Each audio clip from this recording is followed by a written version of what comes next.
In this video, you will learn about the CO2 drop checker, how it works, the different options that you can get, as well as mixing your own solutions. So check it out.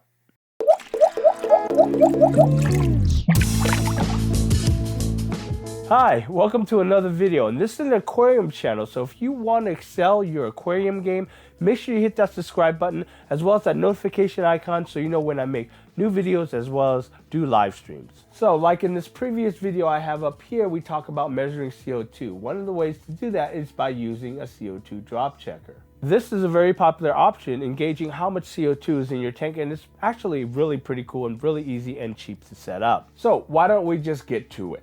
So how does a drop checker actually work? You basically place it in your tank, and the area where the air is at fills up with CO2 over time.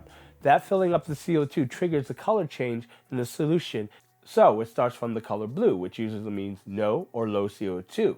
Then it changes color to green or lime green, which means it's the moderate CO2 or exact level of where you want to be at.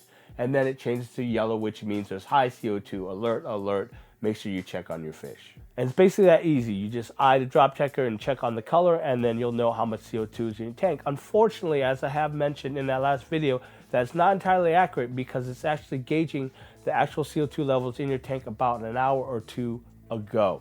However, like I mentioned in the last video, if you mix up the methods of measuring your CO2, it's actually a great counter, a great indicator to keep an eye, really quick eye on the CO2 levels in your tank.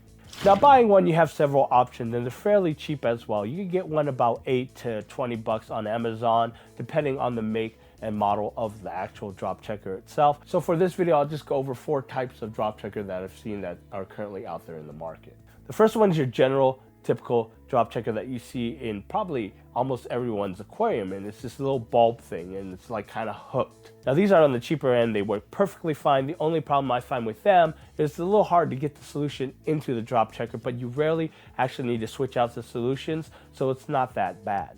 Now the next drop checker we're going to talk about is actually made of plastic, and I think Fluval actually has a brand like that, and there's another brand that looks like this that I actually like as well. It comes with their own little color indicator. It's really cool, really nifty, and the way it sits in your tank makes it easier to read than other glass drop checkers.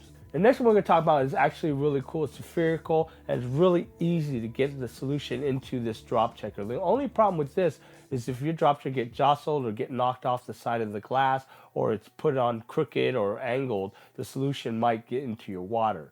Now, I don't know what would happen if the solution actually gets in your water. I don't think anything will happen much to it. It's really small amount, and it's really all it is a pH metering type of solution. The solution mainly is just this, the stuff you get from your test kit. And we'll talk more about this later because we actually use this to make our do-it-yourself solution. And finally, this type of drop checker is actually one of my favorite. It hangs on the side of the actual tank itself. The solution is really easy to get into the drop checker, but the only problem with this is that it only fits rimless tank, at least the ones that I've seen. Now these are 4 varieties of drop checkers I find very popular among us aquarists that I've seen around a lot. And you can get really readily over on Amazon, and I have affiliate links down below. If you use those, they'll help out this channel. And remember, they're affiliate links. Now how to use a drop checker? It's really simple. You put the solution in the drop checker, got it? Then you go ahead and put the drop checker in your tank, and the way you position it really is towards the top, because of the way that CO2 diffuses in the water, it diffuses towards the top of the tank more than at the bottom of the tank. So if you're choosing a solution, you can put it in back tank, hide it among the plants, but it's going to make it harder to see, or you can just put it up in front where everyone can see, where the whole world can see, because it actually does look kind of cool.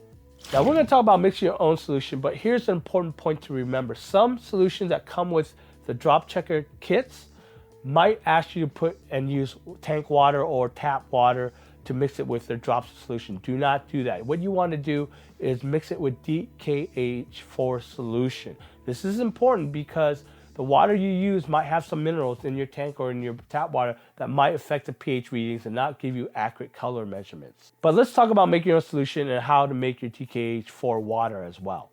First of all, you gotta get distilled water, okay? Get a big bottle of distilled water. Measure out 2 liters of distilled water into a container, something that you're going to keep forever. Now, once you have measured out 2 liters of the distilled water into that container, what you need to do next is add 2.4 grams of baking soda. I usually measure out 2.4 grams of baking soda on a food scale that I use for cooking. Next, cap that container and shake the heck out of it because you really want the baking soda to dissolve into the water. This will create what I call your base solution. This water should measure out to be about 40 kH. Next, get a container or a bottle that will hold about 500 milliliters of liquid.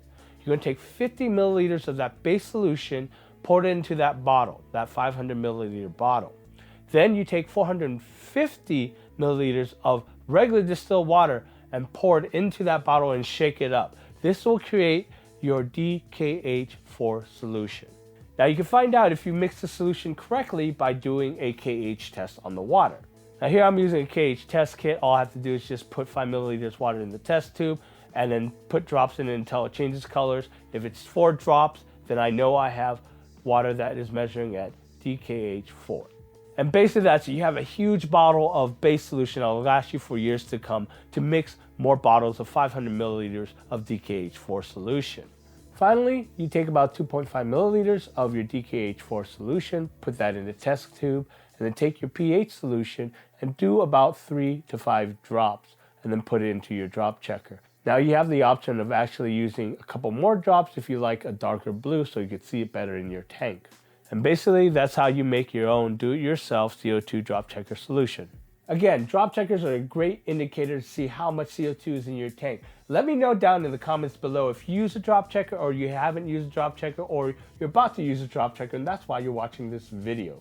That's it, guys. Remember, if you're new here, hit that subscribe button and smash that like button so you let me know that making these videos are all worth it. As well as share this video around and have fun with your tanks, stay wet with your tanks, and I will see you in the next video. Bye.